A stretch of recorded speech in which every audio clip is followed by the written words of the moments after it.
I think that, I think that BBC are still a bit stuffy because they get complaints and, they're a sort of government body, so they fear complaints. But live, no, anything, it's just, no. Well, when you go on the Golden Globes, a lot of time you are politically incorrect and hilarious, of course.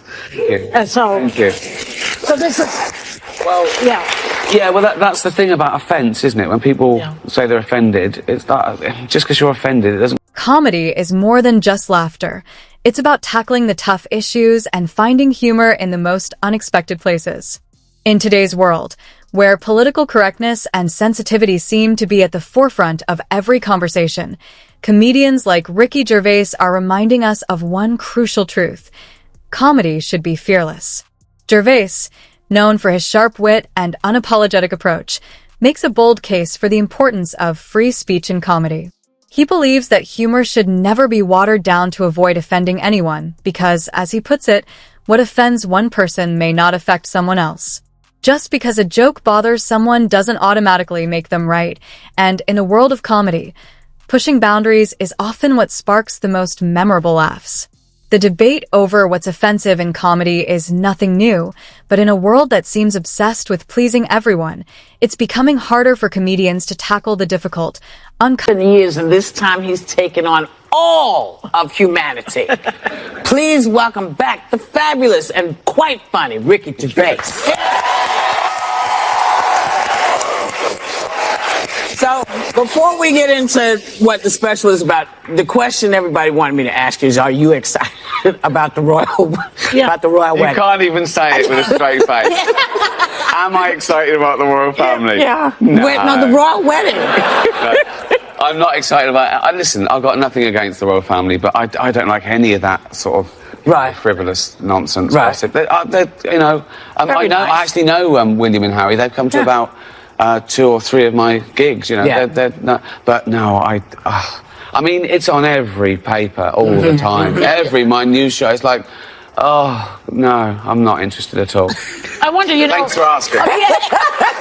Just on the same subject, though, when I was in England trying to do stand-up there, you can't say anything about the Queen. They have a fit, and they won't laugh. Is that true when you do it? No, not anymore. Not my Well, it was then. No, I mean, I think that, I think that BBC are still a bit stuffy because they get complaints and, they're a sort of government body, so they fear complaints. But live, no, anything, it's just, no. Well, when you go on the Golden Globes, a lot of time you are politically incorrect and hilarious, of course. Thank you. And so, Thank you. So this is, well, well, that's the thing about offence, isn't it? When people say they're offended, it's that just because you're offended, it doesn't. that society needs to face.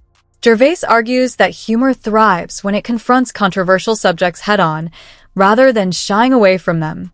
Trying to avoid offense in comedy, he insists, is a losing battle because humor's job is to challenge perceptions, not to make everyone feel comfortable.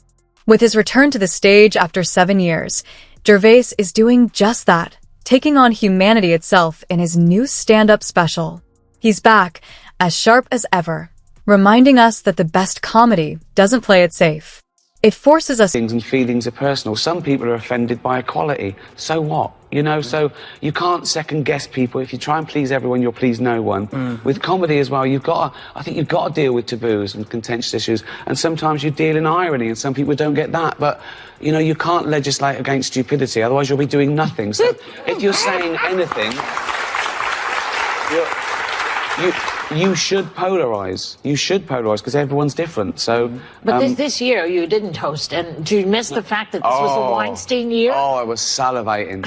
Honestly, I got an adrenaline rush thinking of what I could say and whether I'd have to go to jail. And I like that opportunity because I do like that. When there's a tension, when there's an elephant in the room. Although he wasn't there this year. I do like that because I do like confronting that because I think it takes the audience to a place it hasn't been before. And it can be a mutual backslapping, fest, fine, but don't televise it, because I'm not doing it for the 200 egos in the room. I'm doing it for the 200 million people watching around who aren't winning awards, who aren't millionaires, who don't care about winning the awards. Humanity, which we mentioned, is your first comedy special in 7 years. And sometimes even squirm. And if it makes a few people uncomfortable along the way, well, that's all part of the fun. Ricky Gervais has never shied. And I pushed it back because I always thought that stand-up was like the second or third thing I did, whereas now I've changed my mind. Controversy, whether it's tackling sensitive topics or poking fun at society's sacred cows. His approach to comedy is straightforward. He uses humor to challenge societal norms, even if that means offending a few people along the way. After all, as Gervais puts it, offense is all about personal feelings. What offends one person may not bother someone else. Trying to please everyone, he argues, is a losing game, especially in comedy. Gervais often delves into topics that many would consider off-limits: taboos, ironies, and societal blind spots. While some may not appreciate his style, he insists that humor is meant to spark difficult conversations. It's not about... Because it's such a privilege, and freedom of speech is so important these days. And you've got to, and I've reached the age now where I don't care anymore. You know what I mean? It's like, Welcome aboard, what's the worst that can happen? Welcome aboard. I'm going to die soon. Yeah. So I'm offended. I'm going to die. So what? You know, so... You made enough money at this point. Exactly. Yeah. Yeah. They don't have to care. You know, I'm going to give that to animals anyway, just to see that look on my stupid family's face. Creating moments where people are forced to think, laugh, and maybe even squirm a little. He also points out the danger of overthinking or censoring your jokes in an attempt to avoid offense. If you second-guess everything he believes, you'll end up saying nothing at all. Comedy is supposed to push boundaries, even if it polarizes audiences. And sometimes, that's exactly what it needs to do.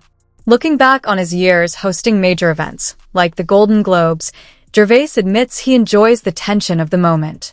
With an audience of millions watching, he sees his role as something more than entertaining the celebrities in the room. For him, it's about speaking to the everyday people watching at home.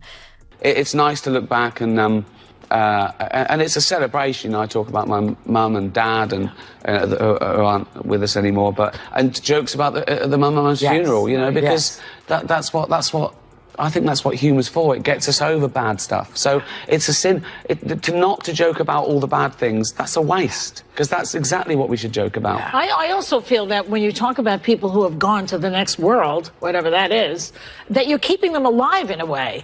Well, yeah, they exist. They're still there. Yeah, of course. Yeah.